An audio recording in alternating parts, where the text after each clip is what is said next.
মই চলাই আছো TVS EV King Plus এখন অটো যে কাৰ্বি আংলং বকলিয়াৰ পৰা যদি ভিডিঅ'টো চাই আছে সো আপোনালোকে আহিব TVS ডিলাৰত আৰু TVS ডিলাৰ ফালৰ পৰা মোৰ লগত বাইদেউ আছে বাইদেউ এখন অটো যেহেতু EV হয় এখন ধৰক এনে প্ৰাইসটো কিমান হয় 3,40,000 কিমান টকা ডাউন পেমেন্ট দিব লাগিব আমাৰ অৰিজিনাল ডাউন পেমেন্টটো 60,000 ওকে কাৰ্বি আংলং ৰাইজৰ কাৰণে 40,000 দি আছে 40,000 দি আছে ধৰক এবাৰ চাৰ্জ কৰিলে কিমান কিলোমিটাৰ চলে 179 আৰু ফাষ্ট চাৰ্জিং নে হয় fast charging 3 hours after fast charging হৈ যাব 3 ঘণ্টাত হয় তো কাৰ্বি আংলং ৰাইজৰ কাৰণে কি ক'ব যেহেতু বকলিয়াত আছে আপোনালোকৰ ডিলাৰটো এড্ৰেছটো এবাৰ যদি কৈ দিয়ে ৰাইজ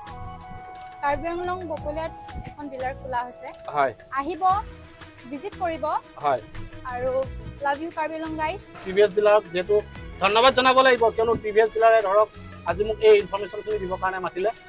কাৰ্বি আংলং বকলিয়াত আহিব যদি আপুনি এখন TVS EV King Plus auto লম বুলি ভাবিছে আৰু বকলিয়া ৰাইজৰ কাৰণে খুবেই ভাল খবৰ এতিয়া ইয়াতে আপোনালোকে ধৰক ডিজিটেল মিটাৰটো পাই যাব আৰু এই ডিজিটেল মিটাৰটোত আপোনালোকে ধৰক চাৰ্জিংটো দেখা পাব কোনোবা যদি পেছেঞ্জাৰ উঠে উঠাৰ পিছত যদি মোবাইল চাৰ্জ নাইকিয়া হৈ যায় তো ইয়াতে আপুনি চাৰ্জ দিব পাৰিব আৰু গাড়ীখন চলোৱা ইয়াতে তিনিটা মুড আছে এটা F মুড মানে গাড়ীখন আগলৈ যাব মিডিয়াম মুড আৰু ৰিভাৰ্স আৰু ইয়াতে আপুনি ধৰক ইণ্ডিকেটৰ পাই যাব এইটো আৰু এইফালে এইটো হৰ্ণ হয় বাকি এইখিনিয়ে ধৰক এইফালে দুটা এটা টোল বক্স পাব আৰু এইফালে এটা টোল বক্স পাই যাব তলত ধৰক আপুনি ব্ৰেক পাই যাব ব্ৰেক আৰু গাড়ীখনৰ লুকসটো খুবেই ধুনীয়া ফন লুকসটো বাহিৰৰ পৰা দেখুৱাই দিওঁ চাওক খুবেই ধুনীয়া এটা looks TVS EV King Plus এই অটোখন যদি ল'ব বিচাৰে তো আপোনালোকে ল'ব পাৰে আৰু গাড়ীখন চাওক খুবেই ধুনীয়া এটা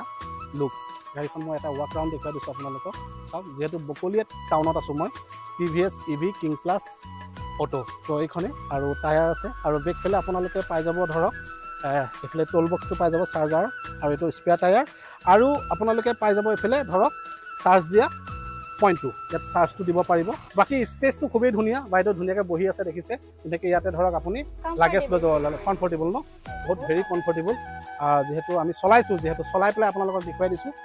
যদি আপোনালোকে ধৰক এনেধৰণৰ অটো ল'ম বুলি ভাবিছে তো অটো ল'ব পাৰে আৰু এটা মই কথা সুধোঁ আপোনালোকৰ ডিলাৰত ধৰক অকল EV আছে নে ডিজেল পেট্ৰলৰ আছে পেট্ৰল পাব EV পাব ওকে আৰু হিলছৰ কাৰণে মই সাজেষ্ট কৰোঁ মানে ধৰক পেট্ৰলটো ন যেহেতু কাৰ্বি আংলং যেহেতু হিলছ এৰিয়া হয় আৰু ইয়াৰ গ্ৰাউণ্ডনেছটো EVখনৰ গ্ৰাউণ্ডনেছটো কিন্তু খুব ধুনীয়া দেই দেখিছেনে গ্ৰাউণ্ডনেছটো মানে ক'তো লাগি নাযায় তো এইটো এটা মই আপোনালোকক দেখুৱাই দিলোঁ বাকি আপোনালোকে ধৰক যদি অটো এখন ল'ম বুলি ভাবিছে তেতিয়াহ'লে এইখন আপোনালোকে ল'ব পাৰে